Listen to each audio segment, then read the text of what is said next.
محمد في آخر كلامنا. اللهم لك الحمد كما أنت أهله، فصل على محمد كما أنت أهله، وافعل بنا ما أنت أهله، فإنك أنت أهل التقوى وأهل المغفرة. اللهم صل على محمد كلما ذكره الذاكرون، وصل على محمد كلما غفل عن ذكره الغافلون. رب اشرح لي صدري ويسر لي أمري واحلل عقدة من لساني يفقهوا قولي. اللهم صل على محمد وآله ألف ألف مرة. اللهم صل على محمد وآله ألف ألف مرة.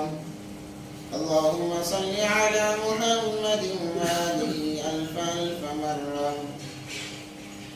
محترم و معزز سامعین کرام، بزرگان دین، ایک مرتبہ دل کی گہرائیوں کے ساتھ درود پاک پڑھ لیں.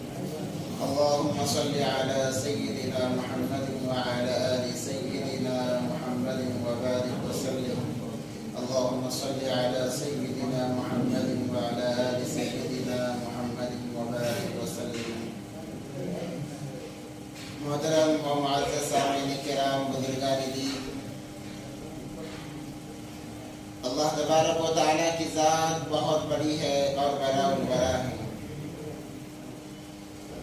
تمام کائنات کی تنی تنہا مالک صرف ایک اللہ تبارک و تعالیٰ ہے. اس ایک اللہ تبارک و تعالیٰ کا فرمان ہے کہ اے میرے بندو، میں نے تمہیں دنیا کے اندر اپنے عبادت کو بزرگی بیان کرنے کے لیے پیدا فرمایا ہے. تمہیں دنیا میں بھیجنے کا صرف ایک ہی مقصد ہے کہ تم ہر وقت میری بزرگی، میری بڑائی، میری تعریف بیان کرتے رہو. دوسرا کوئی مقصد نہیں. جب انسان نے سوال کیا پھر اللہ زندگی کیسے گزرے گی، تو اللہ نے کہا زندگی کی ضروریات وہ میرے ذمے ہیں، روزی میرے ذمے ہے، رزق میرے ذمے ہے. اس کی تم فکر نہ کرو، تم اطاعت میں لگ جاؤ، عبادت میں لگ جاؤ. یہ تمام کے تمام کام بنانا ہماری ذمہ داری میں ہے، ہم بنائیں گے. اور واقعی جو انسان اللہ پر اعتبار کر کے یقین رکھ کر اللہ کی اطاعت و فرما برداری میں لگ جاتا ہے، اللہ اس کے کام بنا دیتے ہیں. اور کام بنانے سے کیا مطلب ہے کہ اللہ ایسے اسباب پیدا فرما دیتے ہیں کہ اسے جدوجہد کرنے کی ضرورت نہیں پڑتی. اللہ تبارک و تعالیٰ تمام کام آسانی سے ایسے مکمل کر دیتے ہیں کہ اسے گمان بھی نہیں ہوتا کہ یہ کام کیسے مکمل ہو رہے ہیں. جب اللہ تبارک و تعالیٰ نے اپنی اطاعت کا، بندگی کا معاملہ بیان فرمایا، وہیں پر فرمایا کہ اے میرے بندو، تم پر میری اطاعت کے ساتھ نبی پاک صلی اللہ علیہ وسلم کی فرما برداری بھی ضروری ہے. چونکہ سیرت کا سلسلہ چل رہا ہے اور ہمارا یہ سفر ہجرت تک پہنچا. ہجرت کے دو پہلو، جیسے میں نے ایک جمعے پہلے بیان کیا تھا، ہجرت کے دو پہلو ہیں. ایک پہلو یہ ہے کہ مکہ المکرمہ سے غار ثور تک کا معاملہ، ایک ہجرت کا یہ پہلو ہے. دوسرا پہلو غار ثور سے مدینہ المنورہ تک کا راستہ، یہ دوسرا پہلو ہے. اب ہم دوسرے پہلو کے اندر ہیں. تو اللہ تبارک و تعالیٰ نے فرمایا جہاں میری اطاعت ہے، میری بندگی ہے، وہیں نبی پاک صلی اللہ علیہ وسلم کی اطاعت بھی ضروری ہے. تمہاری عبادت کامل نہیں ہوگی جب تک نبی پاک صلی اللہ علیہ وسلم کا طریقہ اس عبادت میں ہو، عبادت میں نہ ہو. ہر اطاعت کے لیے، ہر بندگی کے لیے طریقہ رسول اللہ صلی اللہ علیہ وسلم کا ہونا ضروری ہے. جب تک یہ دونوں چیزیں شامل نہیں ہوگی، عبادت مکمل نہیں ہوگی. گویا کہ یہ لازم اور ملزوم چیزیں ہیں، اور دونوں چیزیں ایک دوسرے سے جدا نہیں ہیں، ہمیشہ ساتھ، قیامت تک ساتھ رہیں گی. جیسے میں نے 3 جمعے پہلے بیان کیا تھا کہ ایک تختی اللہ تبارک و تعالیٰ نے لگائی، کہا کہ لا الہ الا اللہ، تختی کے آگے کے جو الفاظ ہیں وہ بدلتے چلے گئے۔ آدم آئے، کہا کہ آدم صفی اللہ، نوح آئے، کہا کہ نوح نبی اللہ، ابراہیم آئے، ابراہیم خلیل اللہ، اسماعیل آئے، اسماعیل ذبیح اللہ، عیسیٰ آئے، عیسیٰ روح اللہ۔ یہ آگے کے الفاظ بدلتے چلے گئے، اور جب نبی پاک صلی اللہ علیہ وسلم تشریف لائے ہیں، وہاں پر آیا لا الہ الا اللہ محمد الرسول اللہ صلی اللہ علیہ وسلم، اور اس پر مہر لگا دی گئی۔ اب یہ مہر قیامت تک نہیں ٹوٹے گی، یہ ویسے کی ویسی باقی رہے گی، کیونکہ میرے اور آپ کے آقا جناب رسول اللہ صلی اللہ علیہ وسلم کے بعد کوئی نبی نہیں، اور ہمارے اور آپ کے بعد کوئی امت نہیں۔ وہ نبی بھی آخری ہے، یہ امت بھی آخری ہے۔ اللہ تبارک و تعالیٰ نے اس کا وعدہ میدان محشر کے اندر، عالم ارواح کے اندر انسانوں سے بھی لیا، تمام مخلوقات سے لیا۔ دو جلسے ہوئے عالم ارواح کے اندر، ایک جلسہ عمومیت کا تھا، تمام انسانیت اس میں جمع۔ اللہ نے فرمایا الستو بربکم، کیا میں تمہارا پروردگار پالنہار خدا نہیں ہوں؟ تمام نے کہا، نبی پاک صلی اللہ علیہ وسلم کی زبانی سن کر قالوا بلا، اے اللہ کیوں نہیں، آپ ہی تمام چیزیں ہیں، آپ ہی پروردگار، آپ ہی جلانے مارنے والے، آپ ہی کھلانے پلانے والے، آپ ہی دینے لینے والے، آپ ہی رلانے ہنسانے والے، اقرار کرتے ہیں قالوا بلا، کیوں نہیں۔ اب دوسرا جلسہ بلایا اللہ تبارک و تعالیٰ نے انبیاء کا، صرف نبیوں کا، اس میں کوئی عام آدمی نہیں ہے۔ 1.25 لاکھ انبیاء علیہ السلام کا یہ پروگرام ہوا عالم ارواح کے اندر۔ اللہ تبارک و تعالیٰ نے ان سے بھی عہد لیا، وَإِذَا أَخَذَ اللَّهُ مِيثَاقَ النَّبِيِّينَ لَمَا آتَيْتُكُم مِّن كِتَابٍ وَحِكْمَةٍ ثُمَّ جَاءَكُمْ رَسُولٌ مُصَدِّقٌ لِّمَا مَعَكُمْ لَتُؤْمِنُنَّ بِهِ وَلَتَنصُرُنَّهُ، تم نبی بنا کر بھیجے جاؤ گے دنیا کے اندر میری وحدانیت کو بیان کرنے کے لیے، اور میں تمہیں کتاب میں سے دوں گا، حکمت میں سے چند چیزیں دوں گا، اطاعت میں سے چند چیزیں دوں گا، تم جا کر اس کا اعلان کرنا۔ مگر خبردار، جب تم اپنا کام کر رہے ہو اس درمیان اگر میرا نبی آ جائے، میرا حبیب آ جائے، میرا محبوب آ جائے، اپنے تمام چیزوں کو پیچھے رکھ دینا، اپنی تلاوت کو چھوڑ دینا، اپنی عبادتوں کو چھوڑ دینا، صرف جو میرا محبوب کہے گا ان کی اتباع کرنے میں لگ جانا۔ یہ کس سے کہا جا رہا ہے؟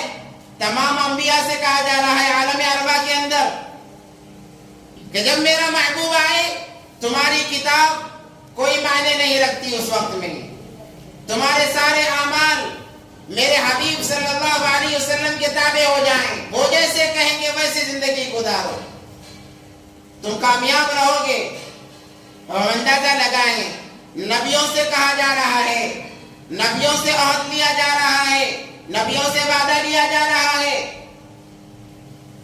کہ میری خوشی میرے حبیب پاک صلی اللہ علیہ وسلم کی خوشی میں ہے۔ میں نے شروع میں آپ حضرات کے سامنے ایک آیت پڑھی، قل ان کنتم تحبون اللہ فاتبعونی یحببکم اللہ۔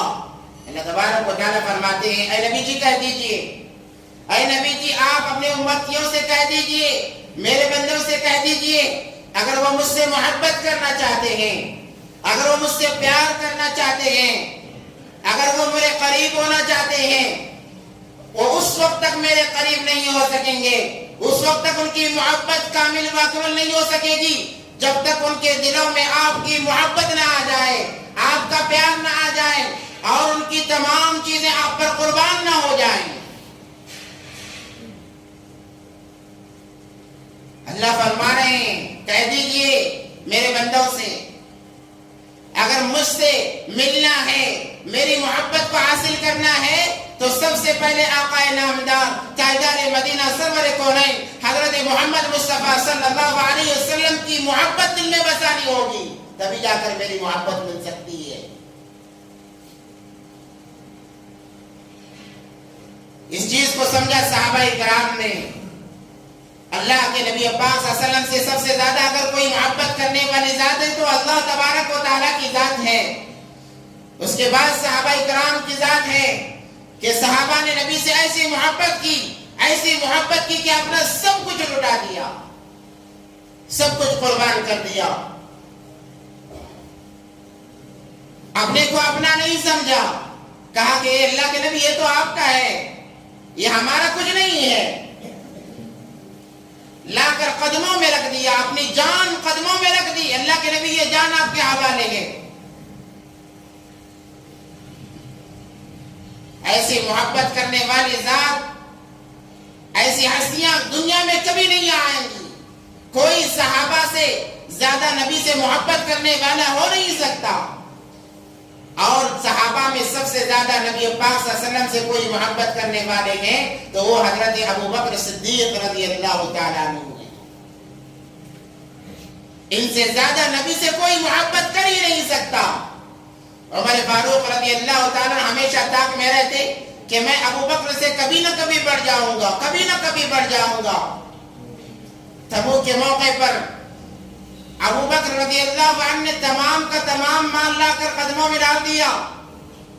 روز اول سے اپنا سارا مال نبی پر قربان کرتے رہے، یہاں تک کہ جب ہجرت کا معاملہ آیا 6000 دینار تھے، تمام لے گئے۔ میں اپنے محبوب کے ساتھ جا رہا ہوں، جان کی ضرورت پڑی تو جان تو پہلے سے حاضر، مال کی ضرورت پڑی تو مال قربان کر دوں گا۔ نبی پاک صلی اللہ علیہ وسلم پر لٹاتے پورا مال ختم ہو گیا۔ تبوک کا موقع آیا، عمر فاروق رضی اللہ عنہ نے دیکھا ابو بکر کے پاس تو بس تھوڑا ہے اور میرے پاس بہت زیادہ ہے، اب میں آگے بڑھ سکتا ہوں۔ یہ کہہ کر گئے اور آدھا جتنا مال تھا آدھا کا آدھا لا کر رکھ دیا، اے اللہ کے نبی آپ کے حوالے ہے۔ صدیق اکبر رضی اللہ تعالیٰ ساری زندگی لٹا رہے ہیں۔ جب کہا اللہ کے نبی پاک صلی اللہ علیہ وسلم نے کہ اب سخت ضرورت ہے، جو کچھ بچا تھا لا کر رکھ دیا، اب اس کے بعد کچھ بھی نہیں باقی ہے۔ بچے ہیں، تمام کچھ موجود ہے، مگر نبی نے مانگا ہے، کہا کہ تمام کا تمام لا کر رکھ دیا۔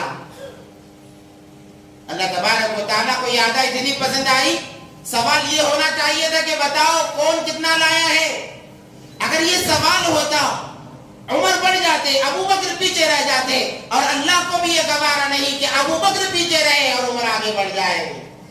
اللہ تبارک و تعالیٰ نے نبی پاک صلی اللہ علیہ وسلم کے زبان مبارک پر سوال ہی دوسرا لایا، کہا کہ بتاؤ کس نے کتنا چھوڑا ہے۔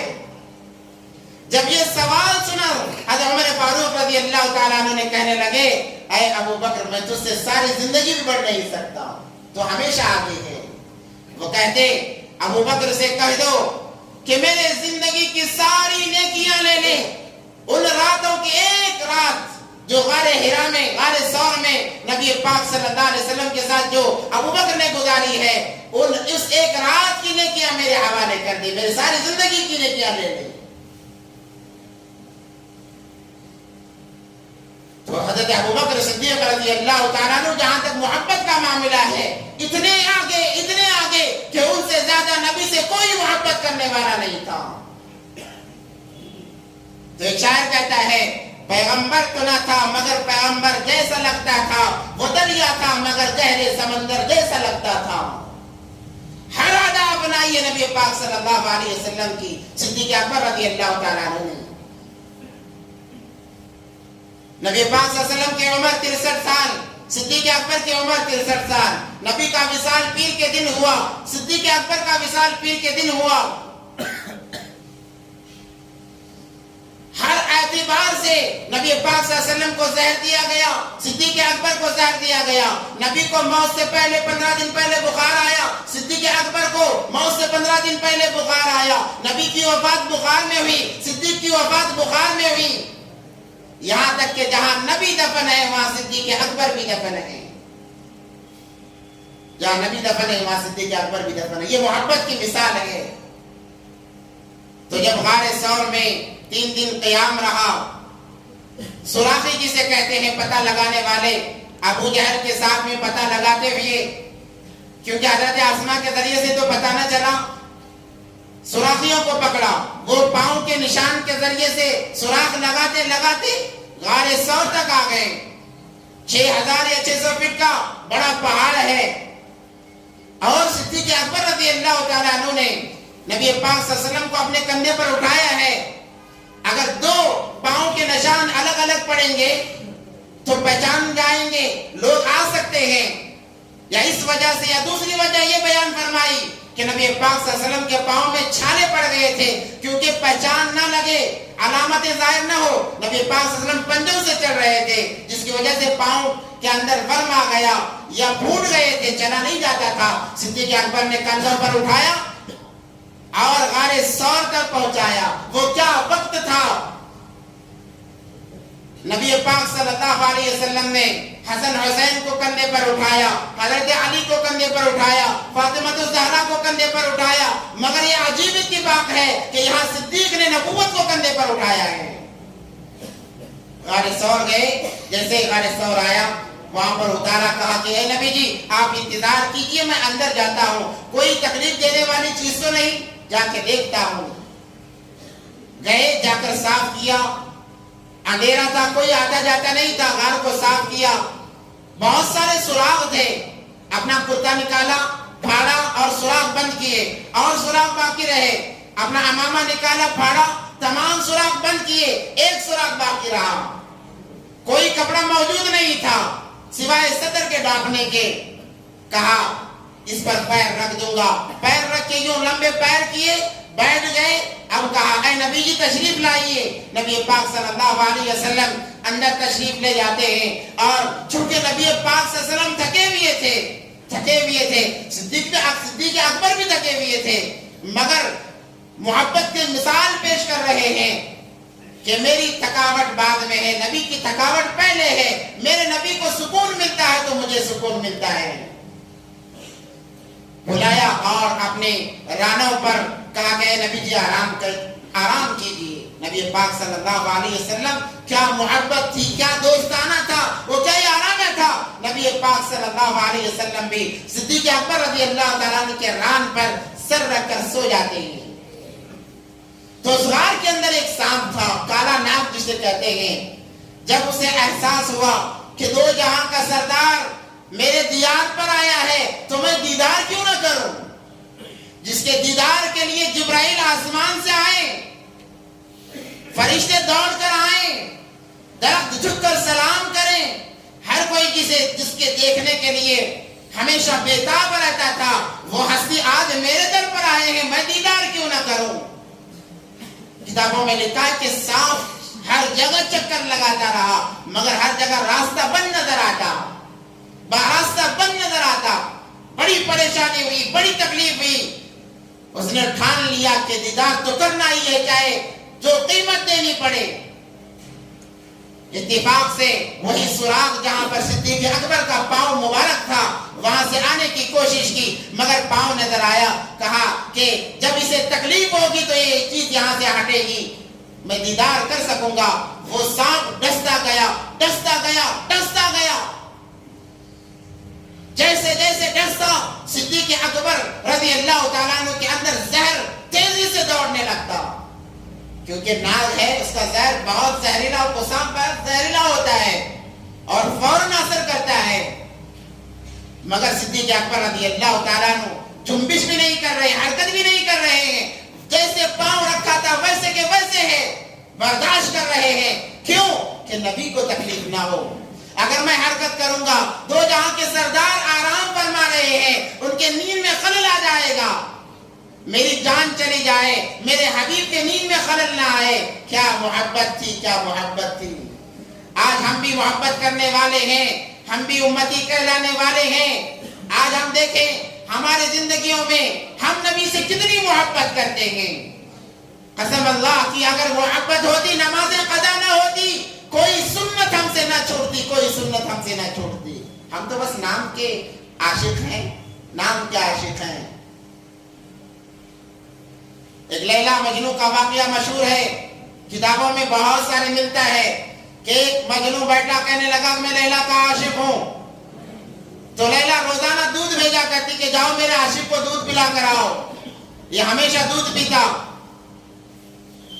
لیلا کو شک ہوا کہ یہ میرا عاشق ہو نہیں سکتا کہ جب میں پیالہ بیچتی ہوں دودھ کا, دودھ تو ختم ہو جاتا ہے مگر کوئی چیز واپس نہیں آتی, اسے آزمانا چاہیے.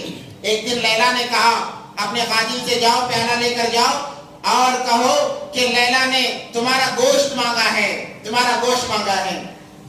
تو وہ جاتا ہے, جا کر کہتا ہے کیا دودھ تو نہیں ہے, لیلا آپ کا گوشت مانگ رہی ہے. تو کہتا ہے کہ میں اپنا گوشت کیوں دوں. کہنے لگا ارے تو لیلا کا عاشق ہے. کہنے لگا میں لیلا کا نہیں, میں دودھ کا عاشق ہوں. میں لیلا کا نہیں, میں دودھ کا عاشق ہوں. دودھ ملتا ہے اس لیے میں عاشق بنا ہوا تھا.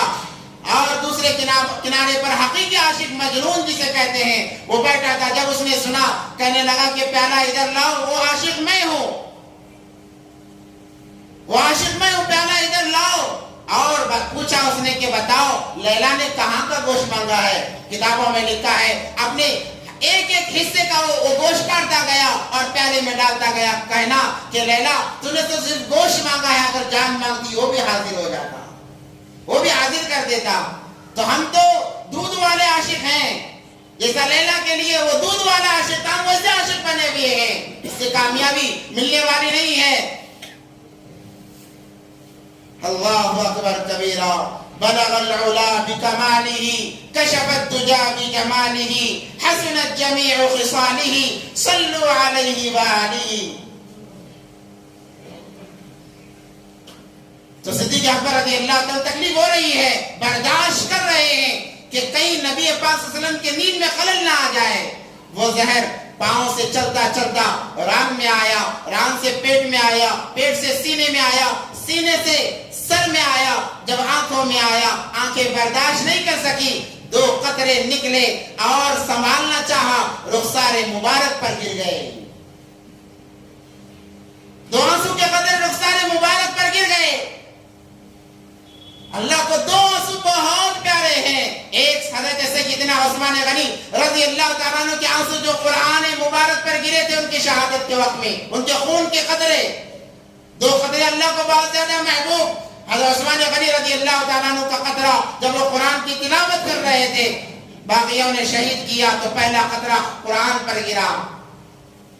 اور غار ثور کے اندر جب سانپ ڈس رہا تھا, تکلیف برداشت کیے بغیر ایک آنسو کا قطرہ نکلا ہے اور وہ گرا قرآن والے پر. تو جیسے ہی وہ آنسو کا قطرہ گرا, اللہ بھی بتانا چاہتے تھے یہ کوئی ایسے ویسے آنسو نہیں ہے. کسی کے آنسو ران پر گرتے ہیں, کسی کے کپڑوں میں بند ہو کے رہ جاتے ہیں, مگر یہ تو مبارک آنسو تھے. اگر انہیں گرنا تھا تو 2 جہاں کے گال, 2 جہاں صلی اللہ علیہ وسلم کے گال پر ہی گرنا تھا. تو اللہ نے ایک بتانا تھا, اس آنسو کی اہمیت کو بتانا تھا. گال پر گرے, جیسے گرے نبی پاک صلی اللہ علیہ وسلم ہوشیار ہو گئے, کہنے لگے مالک یا ابو بکر, مالک یا ابا بکر, ابو بکر تمہیں کیا ہوا, تو کیوں رو رہا ہے, تمہارے آنکھوں سے آنسو کیسے نکل رہے ہیں. صدیق اکبر رضی اللہ تعالیٰ عنہ کہنے لگے اے اللہ کے نبی پاک صلی اللہ علیہ وسلم کیا بتاؤں, کافی دیر سے ایک کوئی چیز مجھے ڈسے جا رہی ہے, اس کا زہر دھیرے دھیرے میرے سارے بدن میں گردش کر رہا ہے. تکلیف برداشت کیے بغیر یہ آنسو کے قطرے نکل گئے ہیں. دیکھا صدیق اکبر رضی اللہ تعالیٰ عنہ کا سارا بدن زرد پڑ گیا زہر کی وجہ سے. نبی پاک صلی اللہ علیہ وسلم نے فرمایا اے ابو بکر پاؤں نکالو, پاؤں نکالو. جب پاؤں نکالا, پاؤں کے اندر ورم آ گیا, سارا بدن زرد پڑ گیا. نبی پاک صلی اللہ علیہ وسلم نے فرمایا اے ابو بکر, اے ابو بکر, اس میں کوئی سانپ کی غلطی نہیں ہے. یا یوں کہا وہ تو میرا دیدار کرنا چاہتا تھا, جب تم آڑ آ گئے دیدار کے لیے, تم رکاوٹ بننے لگے تو اس نے تمہیں تکلیف دیا ہے, ورنہ اس کا تکلیف دینے کا کوئی ارادہ نہیں تھا. یہ کہہ کے نبی پاک صلی اللہ علیہ وسلم نے اپنا لعاب مبارک نکالا زبان سے, اور جس جگہ سانپ نے ڈسا تھا اب وہاں پر لگا دیا. جس لعاب دہن کو دیکھنے کے لیے چھونے کے لیے صحابہ ساری زندگی ترسا کرتے تھے، آج وہ لعاب مبارک صدیق اکبر کے پاؤں پر لگ رہا ہے۔ نبی پاک صلی اللہ علیہ وسلم نے جیسے لعاب مبارک لگایا، دھیرے دھیرے تمام درد ختم ہو گیا، سجن ختم ہو گئی، کلر بدل گیا۔ اب راحت ملی صدیق اکبر رضی اللہ تعالیٰ عنہ کو۔ تو یہ سراغی بالکل غار ثور کے قریب آ گئے، بالکل قریب بلکہ بالکل قریب آ گئے۔ صدیق اکبر رضی اللہ تعالیٰ عنہ دیکھ رہے ہیں کہ پاؤں نظر آ رہے ہیں۔ اللہ نے ایسا معاملہ کیا، نبی پاک صلی اللہ علیہ وسلم کو بچانا تھا، دو دوستوں کو بچانا تھا، اللہ نے ایسا نظام کیا۔ مکڑی کو کہا کہ جا جالا تان دے، فوراً مکڑی نے جالا تان دیا۔ کبوتر سے کہا گیا کہ وہاں پر انڈے دے دے، کبوتر آیا اور وہاں پر بیٹھ کر انڈے بھی دے دیا۔ جب سراغی آئے کہنے لگے اس سے آگے وہ تمہارے دشمن نہیں جا سکتے، نشانی تو یہیں تک بتاتی ہے۔ تو تمام لوگ انہیں کوسنے لگے، ارے کمبختو، ہم نے تم پر اتنا سب کچھ خرچ کیا تاکہ ہمیں سراغ مل جائے، اور تم یہاں آ کر کہتے ہو کہ اس سے آگے جا نہیں سکتے۔ یہ دیکھو یہ غار تو موجود ہے، مگر ایسا لگتا ہے کئی ہزار سال سے یہاں پر کوئی اندر نہیں گیا ہے۔ اگر محمد صلی اللہ علیہ وسلم اندر گئے ہوتے تو یہ جالا کیسے سلامت رہتا اور کبوتر کیسے انڈے دے سکتا تھا؟ کہا کہ یہاں نہیں ہو سکتے، جس کا قرآن نے تذکرہ کیا ہے، ثانی اثنین اذ ہما فی الغار لا تحزن ان اللہ معنا۔ صدیق اکبر ڈرنے لگے، نبی پاک صلی اللہ علیہ وسلم نے فرمایا اے ابو بکر ڈرو نہیں، ہمارے ساتھ اللہ ہے۔ تو صدیق اکبر نے کہا اللہ کے نبی کیسے نہیں ڈرے، بالکل سامنے ہیں، ان کے پاؤں ہمیں نظر آ رہے ہیں، اگر ذرا سا چھپ کر دیکھیں گے ہم بھی نظر آ جائیں گے۔ نبی پاک صلی اللہ علیہ وسلم نے فرمایا ہمارے ساتھ اللہ ہے، اللہ ہمیں ایسے نہیں چھوڑے گا۔ یہ کہہ کر کہا کہ دیکھو غار کی دوسری طرف دیکھو۔ جیسے دیکھا تو وہاں پر ایک دریا نظر آ رہا ہے اور ایک کشتی نظر آ رہی ہے، کشتی میں کوئی آدمی بیٹھا ہوا ہے، وہ انتظار میں ہے۔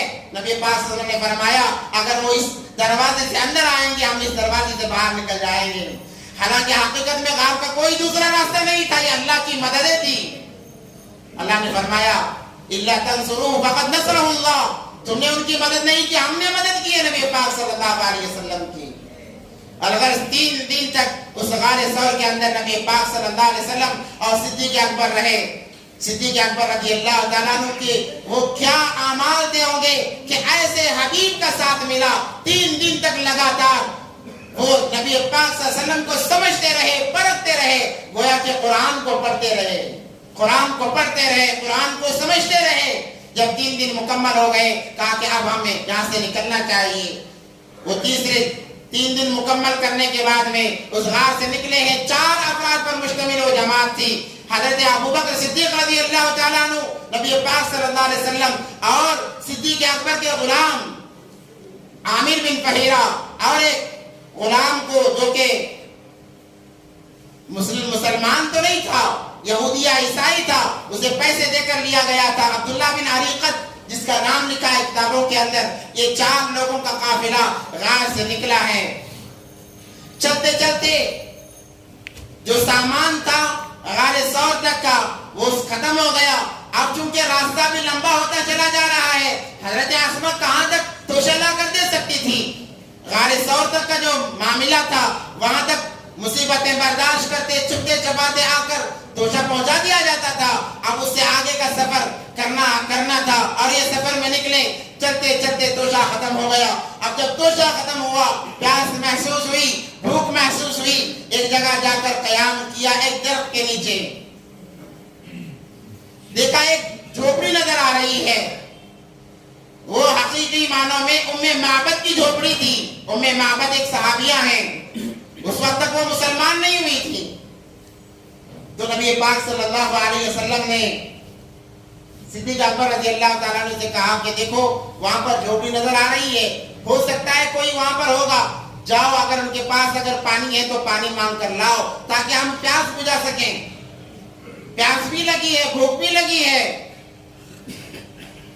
دور کا راستہ ہے، پریشانیوں کا راستہ ہے، حالات ہیں، جا کر دیکھو کوئی کھانے کی چیز ان کے پاس ہوگی۔ صدیق اکبر رضی اللہ تعالیٰ عنہ جاتے ہیں، جا کر پوچھتے ہیں تو وہ دیکھا کہ وہاں پر ایک کمزور عورت ہوتی ہے جسے ام معبد کہا جاتا ہے.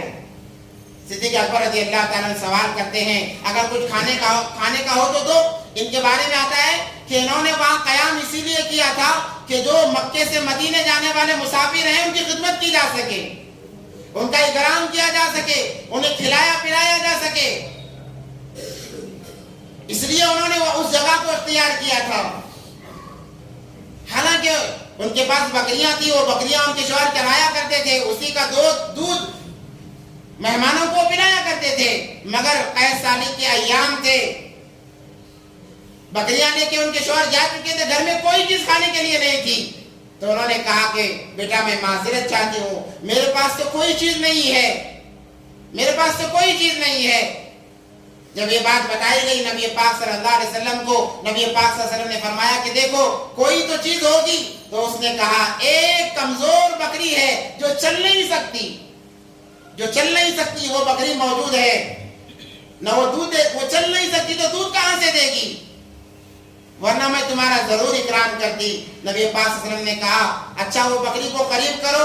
جیسے اس بکری کو قریب کیا گیا, نبی پاک صلی اللہ علیہ وسلم نے اس بکری پر ہاتھ پھیرا, وہ بکری تر و تازہ ہو گئی, اس کے تھنوں میں دودھ بھر آیا. کتابوں میں لکھا ہے کہ اتنا دودھ اس بکری نے دیا ہے کہ ام معبد کے گھر کے تمام برتن بھر گئے, تمام برتن بھر گئے. وہ عورت نبی پاک صلی اللہ علیہ وسلم کو تک رہی ہے, دیکھ رہی ہے ایک عجیب انداز میں کہ یہ کون انسان ہے جو کمزور بکری کو قربا کر دیتا ہے اور اس سے اتنا دودھ نکل رہا ہے. الغرض تمام ساتھیوں نے پیا, خوب سیر ہو کر پیا. جب سیر ہو کر پی لیا, دوسری مرتبہ ہاتھ پھیرا گیا تو بکری کا دودھ ختم ہوا, بند ہوا, بکری صحیح فرما رہی.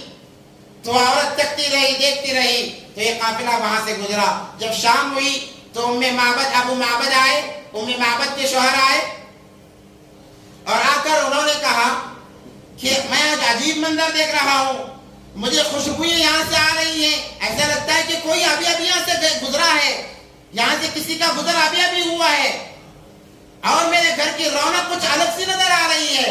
ارے بتا تو صحیح کیا معاملہ ہوا.